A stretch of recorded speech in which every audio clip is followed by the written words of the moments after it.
vai fazer prova de concurso e a redação pedida no seu concurso é estudo de caso e você não sabe o que é estudo de caso, então vem comigo que eu vou te explicar. O estudo de caso, ele é um texto dissertativo onde você recebe uma situação, problema, e você precisa analisar essa situação e propor soluções para esse problema que vai ser proposto a você. Essa situação pode ser fictícia, pode ser real, né? Mas o objetivo é sempre o mesmo. O objetivo do estudo de caso é verificar se você sabe aplicar a teoria, né, que você aprendeu, que você estudou, na prática do seu trabalho no dia a dia. A maioria das provas de concurso, onde você precisa fazer redação, a redação que eles pedem é a redação dissertativa tradicional, ou seja, aquela onde você desenvolve um tema mais amplo, muitas vezes esmiuçando ele, né, em temas menores, e você argumenta e você coloca a sua opinião. No estudo de caso, você parte de um contexto específico, geralmente vem com dados e informações fornecidos pela própria prova, e aí você precisa falar, né, resolver o problema que eles já trazem para você. Então eles trazem uma situação que possivelmente vai ser corriqueira, né, vai acontecer com frequência no seu ambiente de trabalho, seja ele em qual área for, e você precisa propor uma solução para essa questão. O estudo de caso, ele costuma ser o gênero textual exigido em provas de concurso para a área de gestão pública, para a área de educação, às vezes também acontece na área de saúde, assistência social, segurança pública. Todas as áreas onde você precisa demonstrar que você vai saber como agir em momentos onde aquelas situações podem acontecer. Então, prova para a prefeitura, as provas que exigem conhecimentos para certificação, né? Provas de docente, de gestão pública, Ministério da Saúde, os tribunais, né? Tribunal de Justiça, Tribunal de Contas, Polícia Civil, né? Que é mais comum de você precisar analisar essas situações. Então esses são os casos onde os concursos geralmente solicitam que você produza um estudo de caso. Por que as bancas cobram o estudo de caso, né? Por que em alguns casos o concurso pede o estudo de caso como redação? O estudo de caso, ele serve para que a banca analise se você consegue diagnosticar um problema e apresentar soluções viáveis que podem ser aplicadas na prática do seu dia a dia, né, na sua profissão. Então, eles analisam se você tem conhecimento técnico, né, se você sabe como lidar com algumas situações, especialmente se for alguma situação sob pressão, que você precisa pensar sobre como você vai resolver, e não apenas a sua opinião pessoal, né? Nos textos argumentativos, você usa do seu conhecimento e da sua opinião para argumentar. No estudo de caso, você coloca em prática, né, ou propõe a prática do uso do seu conhecimento técnico e teórico. Isso é muito importante para alguns cargos, né? Então é por isso que as bancas costumam utilizar esse tipo de texto. O estudo de caso, assim como outros tipos de texto, ele é dividido em partes, né? A sua estrutura é dividida em algumas partes. Ele é diferente, por exemplo, dos textos argumentativos, que a gente tem introdução, desenvolvimento e conclusão, né? O estudo de caso, ele é dividido em 5 partes principais, que são a introdução, a descrição da situação, a análise, a proposta de solução e a conclusão.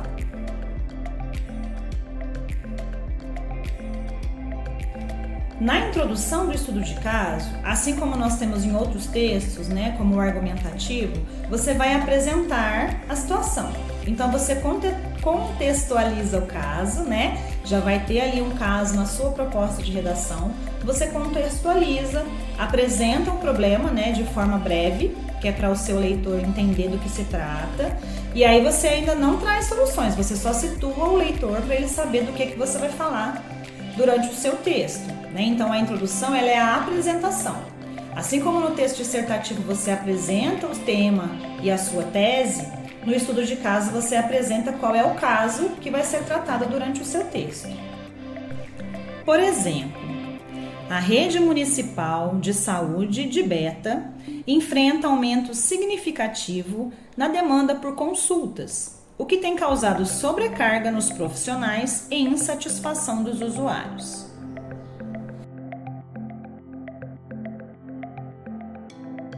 Depois da introdução, a gente tem a descrição da situação. Nessa parte do texto, você vai expandir o que você disse na introdução. Na introdução, você apresentou o caso e aqui você vai incluir outros dados e vai explicar a situação.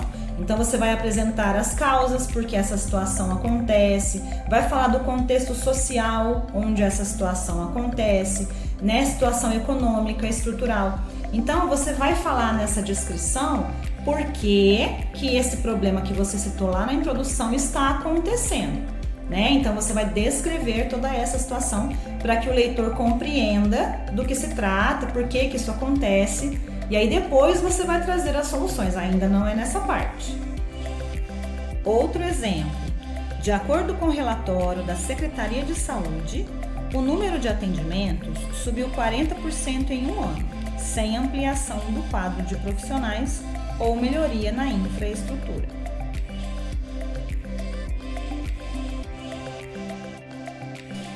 Depois que você já apresentou o seu problema, e descreveu a situação na qual ele acontece, então deu todo o contexto da situação, o seu leitor já entendeu do que se trata, agora você vai fazer a análise. O que é a análise? É a parte mais reflexiva e técnica do seu estudo de caso. É aqui que você vai apontar causas e consequências desse problema. Então, lá na descrição você falou um pouco sobre algumas causas, aqui você vai falar mais aprofundado, vai trazer as consequências, então você vai analisar se existe uma situação, um problema, por que ela acontece e o que acontece em decorrência desse problema. Quais são as consequências desse problema? Por que eu preciso ter um estudo de caso que possa propor soluções? Por que isso é importante? Qual a gravidade dessa situação? E aí você vai relacionar com leis, com teorias, com experiências de sucesso que já foram feitas. Então, é uma análise geral da situação e você vai começar a relacionar com coisas que já aconteceram antes, para que o leitor entenda que vai vir uma proposta de solução depois disso. Mais ou menos assim. A sobrecarga resulta de ausência de planejamento de recursos humanos e falta de integração entre a atenção primária e especializada, descumprindo diretrizes do SUS.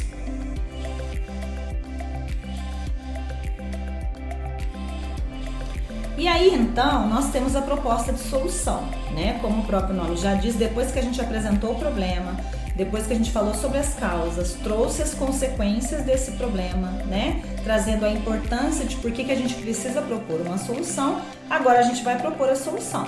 Então, na proposta de solução, você apresenta soluções concretas, que são viáveis, fundamentadas, coisas que vão ser possíveis de ser realizadas. E aqui você mostra o seu conhecimento técnico também, além de ter feito isso na análise, para que a banca entenda que você sabe como você vai agir e o que você vai fazer perante essa situação.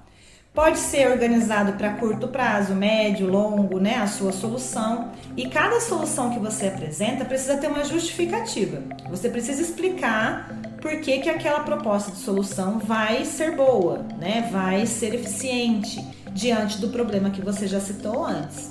Então, é uma parte bem importante do texto, porque aqui você vai mostrar que o seu conhecimento teórico pode ser colocado em prática. Isso vale muito, Porque na prova do concurso a sua banca vai realmente examinar se você possui as competências e habilidades necessárias para o cargo que você vai ocupar ou para a certificação que você vai receber, para ser promovido a algum outro cargo dentro da sua área de trabalho. A curto prazo, redistribuir profissionais e ampliar atendimento via telemedicina. A médio prazo, realizar concurso público e a longo prazo, investir na ampliação das unidades básicas.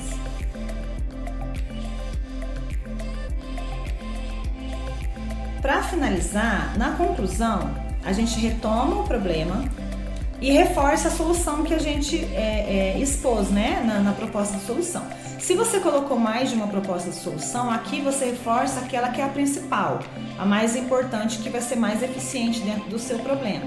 Então, você fecha o texto, né, reforçando a ideia da sua solução, sem abrir novas ideias, porque aqui o estudo de caso não propõe discussão de novas ideias. Você precisa propor a solução para o problema apresentado pela banca. Com a adoção das medidas propostas, será possível reorganizar o fluxo de atendimento e garantir acesso adequado à saúde, conforme determina a Constituição Federal. Cuidado com alguns erros que a gente não deve cometer na produção do estudo de caso, tá? A gente não deve começar um texto com opinião pessoal. Na verdade, no estudo de caso não há espaço para opiniões pessoais, né? Quando a gente argumenta, né, no texto dissertativo argumentativo, a gente coloca a nossa tese, que é a nossa opinião. Mesmo o texto sendo em terceira pessoa, a gente está usando uma opinião nossa para discutir. No estudo de caso isso não pode acontecer, tá? A gente também não pode misturar a análise com as soluções.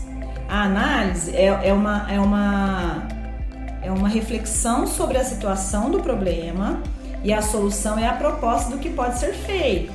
Então não é a mesma coisa, tem que ser separado uma parte da outra, tá? A gente não deve deixar a conclusão vaga, né? Porque, como eu disse, o estudo de caso ele não propõe novas reflexões. Na sua conclusão você tem que fechar dizendo, então é assim, assim, assim que deve ser feito para resolver esse problema. Então não pode ficar vago, ela tem que fechar realmente o texto. E também não deve pular etapas e nem ir direto para a solução. Se a gente tem que apresentar o problema, falar sobre as consequências desse problema, isso tem que vir antes da solução. A gente não pode já fazer o texto indo para as soluções, porque senão isso demonstra que você não teve a técnica necessária para analisar a situação antes de propor a solução. A solução tem que vir depois que você analisou as causas, as consequências, né? Então você tem que demonstrar que você sabe qual a solução ideal para aquele problema e não uma solução qualquer que você pensou ali na hora, né? Então isso tem que ficar muito bem claro. As etapas da estrutura têm que ficar muito bem claras na hora que a banca for analisar o seu texto. Agora você já sabe como montar o seu estudo de caso de forma clara e organizada. Qualquer dúvida é só colocar aqui nos comentários que a gente conversa. Até a próxima! Tchau!